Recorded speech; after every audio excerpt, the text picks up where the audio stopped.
Locked On Bears, your daily Chicago Bears podcast. Part of the Locked On Podcast Network, your team every day.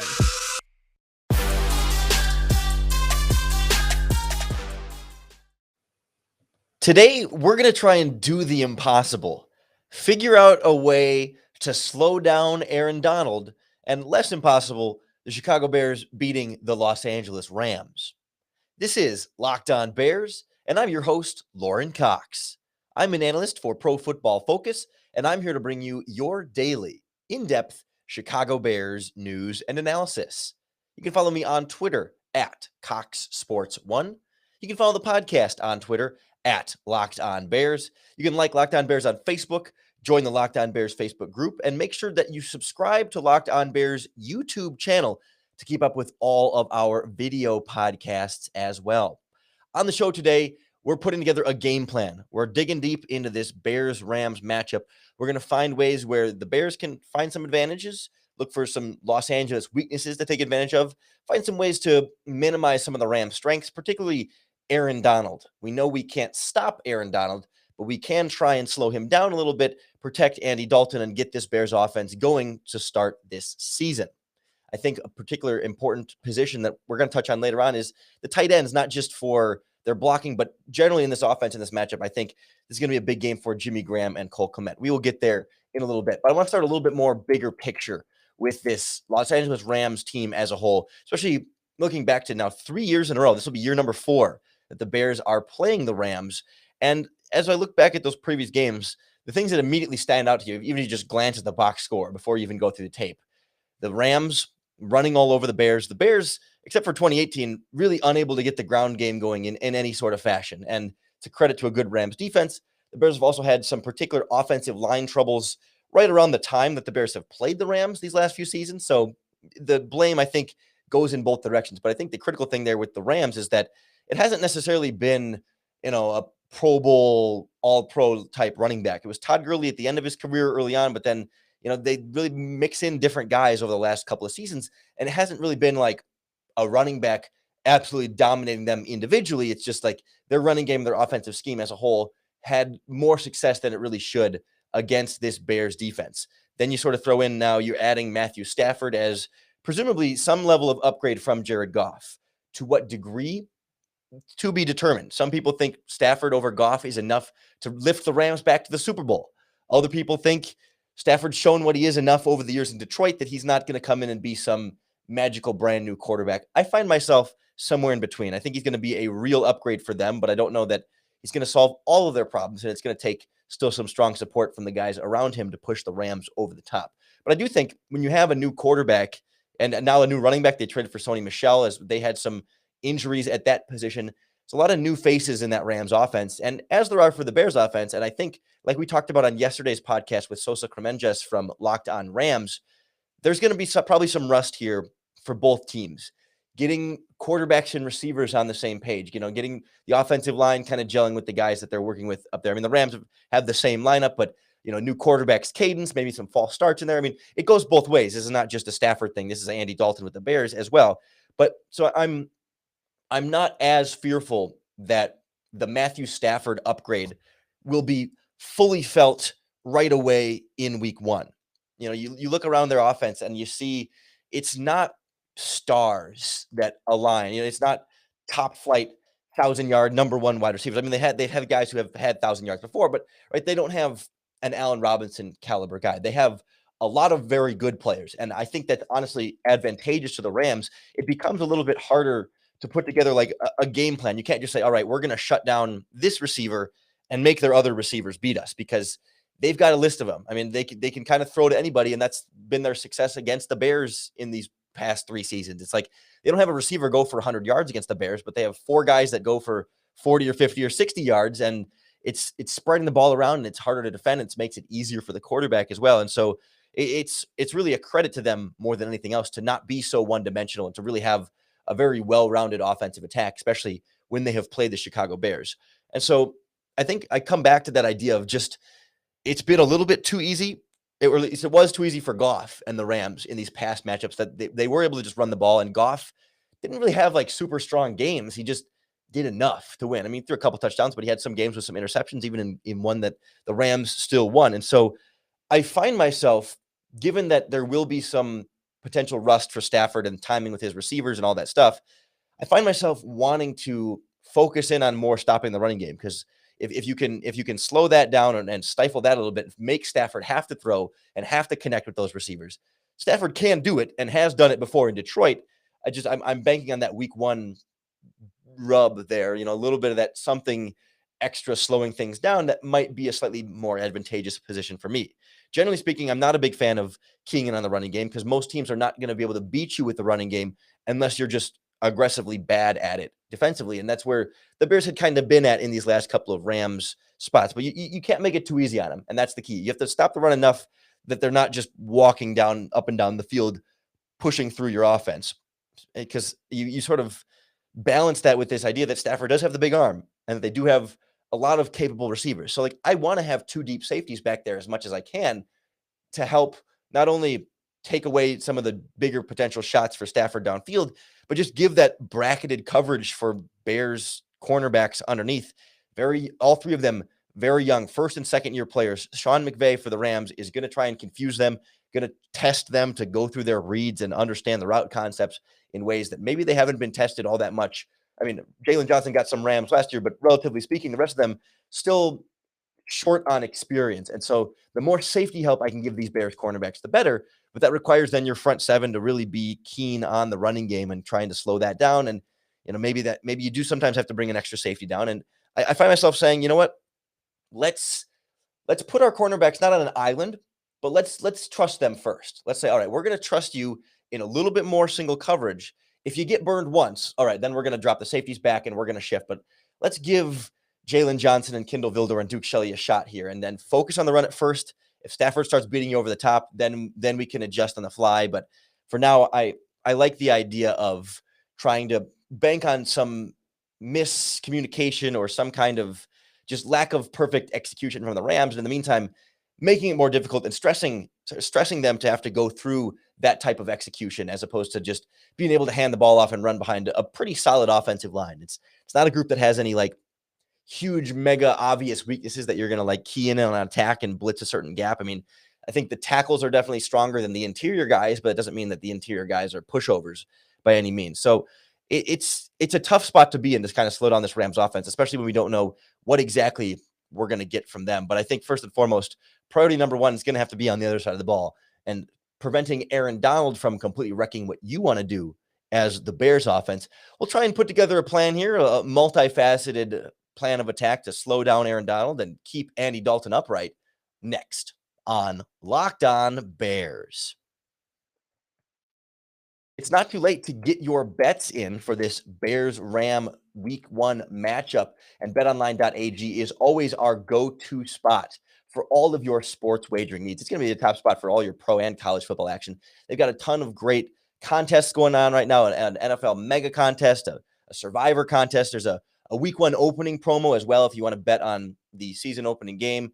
That's going to be a lot of different ways to play and win at betonline.ag. And as I look up, the Bears-Rams line is now Bears +9. It's shifted more and more in the Rams' favor to start.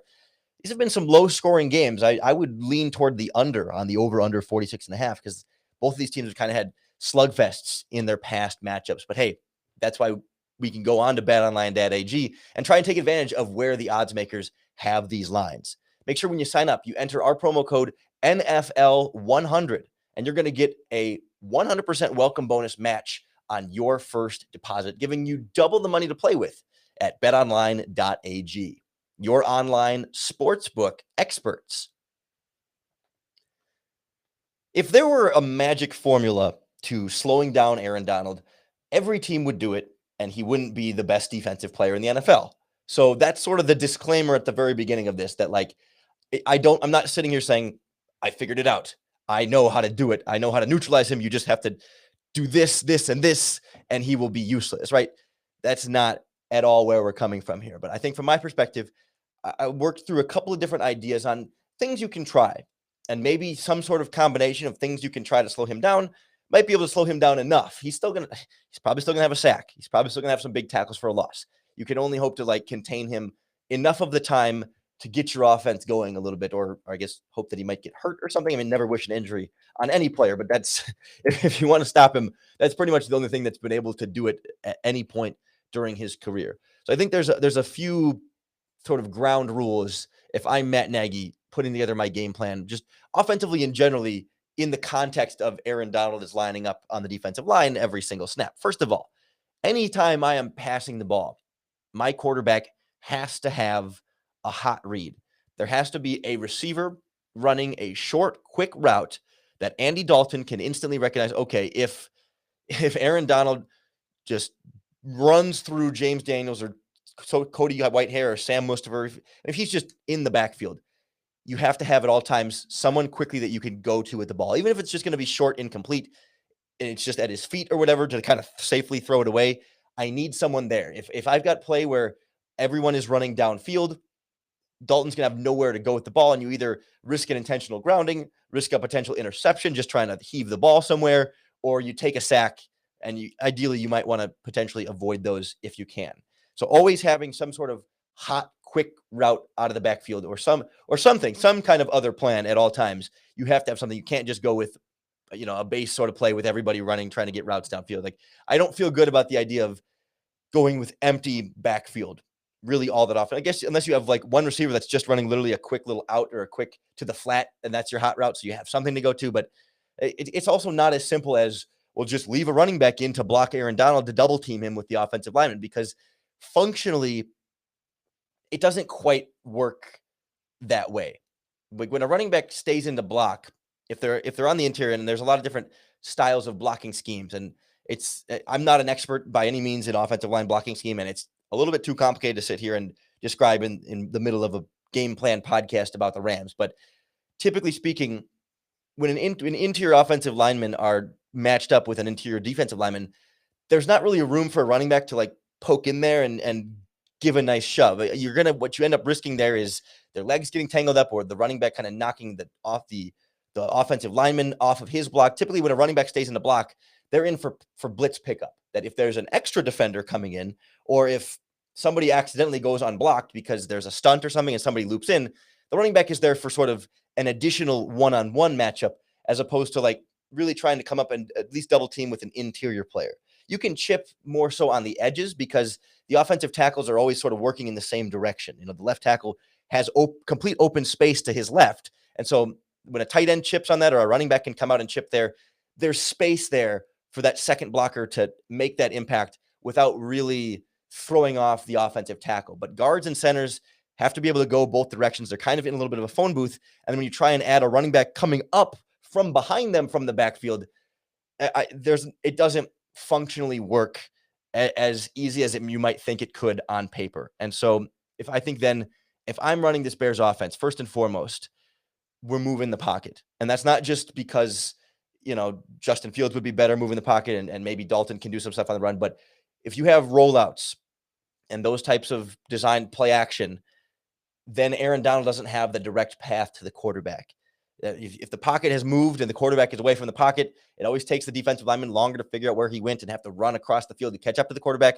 That's where I'm going to find some time away from Donald, assuming everybody else can do their jobs, which is a bold assumption. But when you focus on Aaron Donald, you kind of have to assume that everything else is okay. And that's also not always going to be the case. Because what the Rams want you to do is throw quick, short, complete passes. They want you to get your 1 yard dump off there and your 2 yard drag route here and have 3rd and 7, right? They want to get you, they don't care about your completion percentage. They'll say complete passes all day, but we're going to get you in 2nd and 3rd long, because those passes you complete are going to be at or behind the line of scrimmage. And so if you want to beat the Rams defense, you have to have some sort of intermediate to deep plays in there. Not every play is going to be a shot play downfield, but I think that's where the play action and the rollouts come in, because it takes time for those receivers to get open downfield. And if you're just dropping back into the pocket and Aaron Donald's coming at you, he's not going to give you the 3.5 seconds to let those plays fully develop, assuming those receivers are even going to be able to get open in that time. And so I think you have to really work in your shot plays and your downfield passing off of the play action. So Donald will have to respect the running game, and then off of the rollouts as well. So your quarterback can have time for receivers to then work their way downfield. Because I just don't think you're going to be able to generate those chunk plays consistently enough dropping back to pass with a standard sort of passing play, knowing what you have in number 99 lined up across from you. Then you sort of combine on top of that, you need to get a running game going. You can't be back on the scoreboard and one-dimensional and just letting Aaron Donald pass rush every single time and key off on your snaps to get to the quarterback. Even if you have to run away from Aaron Donald. I mean, there's always been a football Twitter debate about how good Aaron Donald is against the running game. He's a very, very good run defender, but he's clearly also a better pass rusher. So, like, I would rather try and block him in the running game than I would in the passing game, even though I still think he's very good in run defense. So whether that's, outside zone trying to get to the edge, or if I don't trust my guys beating him laterally, then, you double team him and run power around that as long as he's like at the point of attack, make him split a double team. That's not as much his suit. I mean, he's a speed penetrator as opposed to like a pure power run stuffer in that regard. And so I think you can run the ball on Aaron Donald. It's just been easier said than done with this Bears offense. And I don't know that Donald has been the reason why the Bears haven't been able to run against the Rams specifically. So it's not as much a game plan thing to say, well, just change up the kind of calls you're running for him, because it's been more of an offensive line and a structural thing for the Bears running game that is a bigger issue than just game planning for this specific opponent. But I think if Aaron Donald is still causing you problems, if he's disrupting the running game and he's still getting upfield a lot in the passing game, then I think you can try and counter that a little bit, take advantage of it, draw plays first and foremost. Quarterback drops back to pass, looks like he's going to pass, then hands it off. If Donald's getting upfield around the offensive guard, you can hand it off to the running back and kind of go the opposite direction, and Donald's momentum will be one way, the ball carrier will be going the other way. It's not a foolproof plan. If it was, every team would run it every play, but it's something you can mix in there. Same thing with like a running back screen, right? Not as big of a fan of the wide receiver screens. They don't have that same effect in terms of the pass rush. But if David Montgomery's in there, pretends to block, slips out on the screen, Aaron Donald's still coming for the quarterback, there's potential for those to be mixed in there to keep him honest, in addition to play action, rollouts, the running game, right? None of these individually are a pure solution on their own. But you think that a couple of rollouts here and there might work, a couple of play actions here and there might slow him down, maybe a draw play works here, a screen play works there, and you can piece that enough to be a couple of touchdowns. And if your defense plays well, that's how you can win the game from slowing down Aaron Donald. Much, much easier said than done. Again, I don't know that the Bears can fully slow him down, but if they can do it enough, that's how you get there against this Los Angeles Rams defense. But then the other side of the ball, Andy Dalton's got to hold up his end, and he's got to really sort of find ways to get the passing game going, not just stopping it from a blocking standpoint, but then if you get him blocked, you still have to move the ball, still have to score some of those touchdowns. We'll look at where the Bears might be able to find a personnel advantage and maybe a schematic advantage next on Locked On Bears. I know I always find an advantage every single day in the world's best tasting protein bars, Built Bars. I seriously cannot get enough. I have to limit myself to eating just one a day, because otherwise I just will go through them way too fast, because they're protein bars, but they taste like candy bars. Each one is covered in 100% real chocolate. They're soft. They're easy to chew. I have a box of salted caramel in my pantry right now, and for me, those taste like Milky Ways. But instead of loading up with a bunch of extra junk that just makes you feel like crap afterward, Built Bars are all low sugar, low calorie, high fiber, and high protein. I promise there is not another protein bar on the market that has this combination of taste while also being low sugar, low calorie, and having a lot of protein in it, right? It's that perfect combination that is unmatched right now in the market. I'm telling you, you got to try it for yourself. Head on over to built.com and enter our promo code LOCKED15, and you'll get 15% off your next order. That's built.com, BUILT, promo code LOCKED15 for 15% off at builtbar.com. We're so close to the start of the regular season, and that means it's not too late to get your football pool started and create your own custom pool the better way at RunYourPool.com. It's the premier football pool hosting service. Run Your Pool makes it so easy to run a pool, whether it's with your friends, your family, your coworkers. They got a bunch of different formats, and they really let you customize it yourself to make it really your own and fit the wants and needs of the players in your pool, whether it's NFL or college football, whether you just want to do a 1-week pool or the season long or the playoffs, or of course, the big game at the end of the year. Run Your Pool is the place to do it. Check them out today and get $10 off if you go to runyourpool.com/locked on, or just use the promo code locked on. Either way, gets you to the same place. Anywhere, everywhere in the world, Run Your Pool is helping friends and colleagues compete. The NFL season is right here. So start today at runyourpool.com/locked on and have your pool up and running in minutes. Runyourpool.com, promo code locked on. Really locked on these Bears tight ends as a position I think can be a difference maker and a focal point for the Bears offense in this game.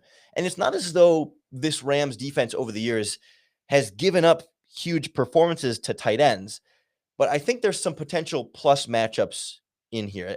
Specifically, we talk about matching up with the linebackers, and then also in that secondary, the slot cornerback position is David Long. Kind of, I mean, he was a third round pick last year or the year before, and kind of stepping into a bigger role this year. He's the other one I've got circled. Their outside cornerbacks, of course, Jalen Ramsey and then Williams on the other side. Ramsey is elite. Williams is also very good. Just because he's opposite Ramsey does not mean he is not still a potential shutdown cornerback. But I am curious to see how they do move Ramsey then in the context of where I put my tight ends and my other wide receivers. So, like, ideally, I would like Allen Robinson in the slot against David Long. But if I'm lining up Robinson in the slot and then Ramsey follows him in the slot, if David Long is then on the outside against Darnell Mooney, Marquise Goodwin, Damiere Byrd, Rashad Perriman, if he's going to play, then maybe I'll go to where Long is in that regard, because if he's been working in the slot, a relatively inexperienced player, it's a different dynamic. Your help is in different spots if you're being asked to fill a different role on the outside that maybe he hasn't practiced as much, having to fill some of the different spots in this Rams coverages and really being 100% sure and clear and reacting and attacking on your responsibility. So I guess I would start there, but I also think if I can get Jimmy Graham or Cole Kmet matched up on some of these cornerbacks, not Jalen Ramsey, I think there's a plus matchup there in terms of just being bigger and physically imposing. That David Long is under 6 feet. Williams is also under 6 feet. One of their other safeties, not Taylor Rapp, the other one who's the strong safety, also under 6 feet. And when I've got 6'7" Jimmy Graham and 6'6" Cole Kmet, even if I'm not in the red zone, certainly in the red zone, yes, jump balls, throw them up for them all day and absolutely go get it. But even not in the red zone, just post them up, run a 6-yard curl and dare the 5'10" cornerback who's got, 70 pounds lighter than Cole Kmet or whatever it's going to be. Come up and tackle him. Come up and make him break up the pass. I dare you. I dare you to try and break up the pass against 6'6", 260 or whatever Cole Kmet's listed at. If you're a 5'10", 190 cornerback, I like that potential matchup if I'm Chicago. I also don't particularly trust these Rams linebackers. It's Kenny Young and Troy Reeder. They're not awful, right? They're not bottom of the barrel NFL linebackers, but they're not elite coverage shutdown guys. I mean, they don't have the mobility of Roquan Smith, right? This is not saying, hey, just any old linebacker. I mean, they are what they are, but I don't see them as a particular like strength of this Rams defense. And it's another area where I should hope that these Bears tight ends are up to the challenge. And that's kind of the big thing. It's like Jimmy Graham needs to earn his money. I mean, he was going to be paid $10 million this season, one of the highest paid tight ends in the NFL. The Bears restructured the contract to spread it out in the future a little bit more, but this contract was significant. And he had a lot of touchdowns last year in the red zone, and I know he's getting older and I know all that. And I don't have a ton of like long-term confidence in Jimmy Graham, but it's week 1. You're healthy, start of the season, make a statement, go out there and dominate like you used to. That's what I need to see from Jimmy Graham and Cole Kmet too. This is year 2. Last year was the pandemic year. You were coming in as a rookie. You didn't get to practice in OTAs. Training camp was all weird and masked, and preseason games. Totally understand tight ends have slow starts to their careers. I was not concerned at all really about Cole Kmet last year. Now it's year 2. Let's see it. Go get it. Go establish yourself as the future of this Bears tight end position and go beat smaller cornerbacks and lesser linebackers. I mean, if you're going to be a second-round pick, top tight end option, and then the Bears put all this faith in you and you believe that you're going to be great, as all tight ends should, and they worked out this offseason with Travis Kelce and George Kittle and all the big tight end university stuff, let's go see it. Go get it and go do it. Go be weapons in the passing game over the middle of the field, because if Dalton's feeling some of that pressure from Aaron Donald, I'd like to have that little safety blanket tight end over the middle of the field if that's going to be your hot route. And then I think also if the Rams want to go to more 2 deep coverages like this style of defense prefers to do, then you're not going to have the single deep in the middle of the field. And I want these tight ends to kind of work their way up the seam there and try and stretch them more that way, create some room underneath them for like a nice high-low read for Andy Dalton. And I think that's where there can be a potential plus matchup. These tight ends over the middle, and then trying to get that slot cornerback David Long, or their number 3 cornerback, when he's not playing in the slot. I also would like to see these tight ends help out more in the blocking game, stay in and chip on Leonard Floyd and some of the edge rushers. If the offensive line is shifting to Donald's side to focus on him, tight end can help out a little bit if you're leaving your other offensive tackle really on an island out there, then slip out and get into your playmaking. Or in this running game, you're going to set the edge. If you're on the front side, push. Leonard Floyd's not the biggest, strongest edge rusher. So Cole Kmet should be able to block down on him and push him back up into the secondary, or into the second level, I should say, and try and make some moves there, right? These tight ends, establish yourself in the passing game, be physical in the running game. That's where I think this Bears offense really can start to take some of those next steps and support Andy Dalton. Because we know what Andy Dalton is, and we know what he isn't. He will go as far as his supporting cast can take him. And so you need to run the ball well. You need good pass protection. You need playmaking from your receivers. You need tight ends to win their plus matchups. You need your defense to either generate turnovers or at least keep the score down for the opponent. And that's what's going to be what decides this game for me. It's not going to be Andy Dalton being a hero and making some big touchdowns or throwing some really stupid interceptions. It's going to be how well everyone else around him is able to kind of keep things going. And you can be sure we will evaluate that supporting cast in its entirety following the game on Monday's podcast. So make sure you come back, tune in, and keep listening to Locked On Bears. It's free and available on all platforms. Make sure you click that subscribe button if you're watching on YouTube, or the follow button, I think is what they call it on Spotify and Apple Podcasts. They kind of moved away from the subscription word. Just make sure you're keeping up with all of our daily, in-depth Chicago Bears news and analysis. We'll have film breakdowns, and we'll have a look ahead to next week's games. We'll have so much more coming for you week in and week out. I hope you'll follow along. I hope you have been a part of our off-season coverage. This is literally the last non-regular season Locked On Bears podcast. I am so happy to be here. I'm so happy real football is on your TVs on Sundays. And I think that is a good enough reason, and a better reason than we've had for months, to bear down.